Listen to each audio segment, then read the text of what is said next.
What is up, guys? It is Styx here, and today I'm going to be going over this is what I think is the best Warlock Prismatic build that I could come up with for just dealing with all kinds of situations. It nukes bosses, it wipes out waves of adds, it immobilizes even immune enemies. So if you want something like that, feel free to tune in here. And starting off immediately with my Prismatic Warlock setup, I recommend running Nova Bomb here.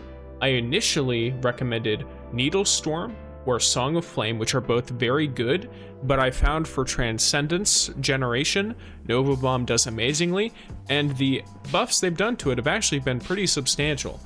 It does have the same issue where the Axiom Bolts kind of go off and do their own thing, but Needlestorm did that anyway, so might as well go for it. I am using Empowering or Healing Rift, depending on whether I need more weapon damage or just more heals. I use Burst Glide personally, the Arcane Needle melee from Strand, the Vortex Grenade. I can understand using Cold Snap if you want to use like Osmiomancy Spirit or something like that, but I think Vortex is better to just balance it all out. Now Feed the Void, for those who are not familiar, kills with any ability on Prismatic, activate Devour using Feed the Void.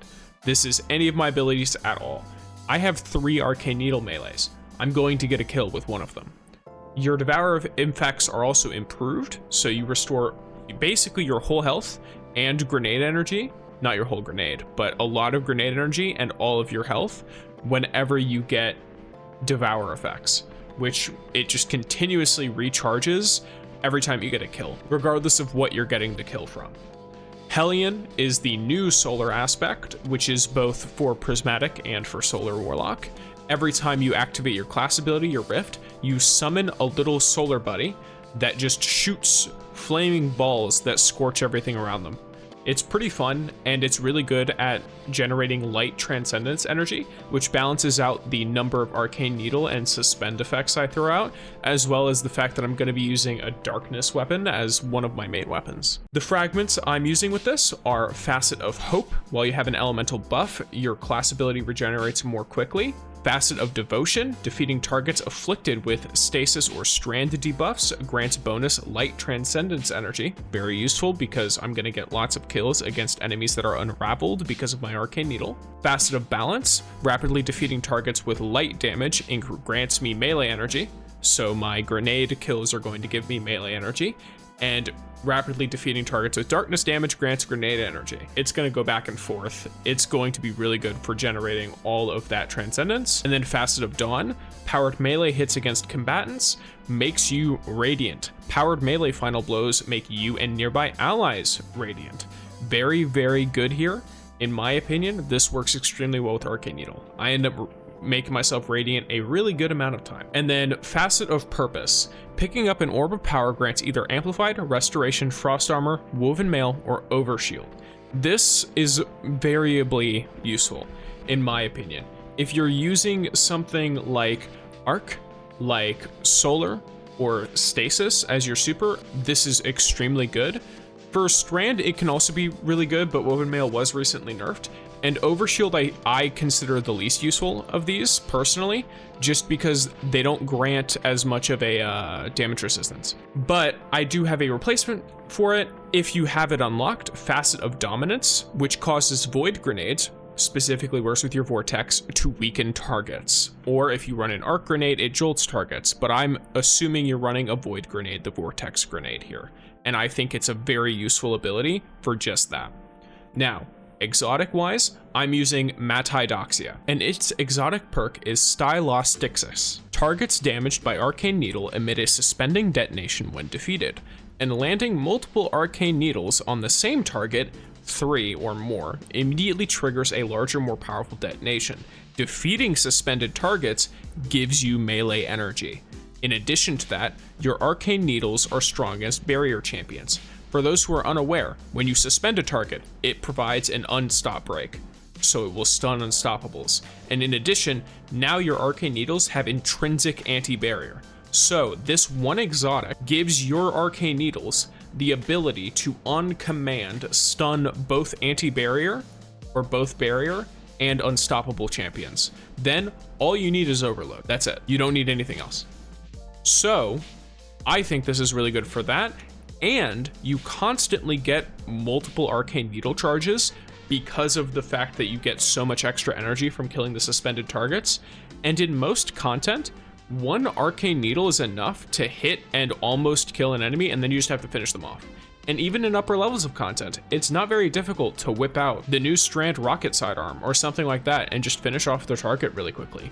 And then you get the bonus for getting a kill on a debuff target from our fragments, and then you also release a suspending explosion and get a ton of melee energy back. You can turn one melee into several if you get a big enough wave of ads here. In addition to that, I'm going to recommend, as far as overall armor mods go, I'm going to recommend running either Solar or Strand Siphon here in your helmet, as well as the heavy ammo finder. Then I'm going to recommend running a Solar Loader. Then I'm going to recommend Momentum Transfer, so that causing damage with a grenade reduces your melee cooldown.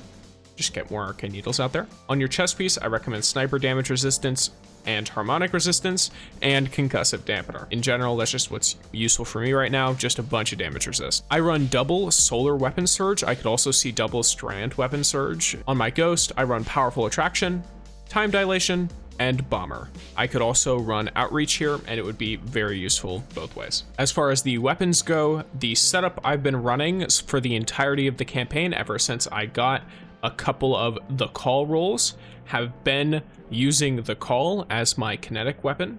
I recommend a roll with Demolitionist or with Hatchling and Subsistence, just in general. Keep getting those kills and keep getting that damage with your Darkness weapon. I've been running Red Death Reformed. This, in addition to the Devour, gives me a lot of healing. Enough that in most content, as long as I keep killing things, even on the legendary difficulty of the campaign, I was not able to die. And then Edge Transit with Envious Assassin, bait and switch. If you don't have it, by my understanding, you can still get it at Onslaught, so give it a shot. If you don't want to use this, I could also see a Demolitionist Hatchling Mercado roll, which I got during the campaign. Super lucky, by the way. I would highly recommend using that. Maybe if you're running with more solar aspect here, Apex Predator with Reconstruction Bait and Switch, but all those are real useful. At one point I was using Leviathan's Breath and Dragon's Breath. They're all dope. So I highly recommend using any of that you can. And then seasonal artifact wise, you can run pretty much whatever you want here.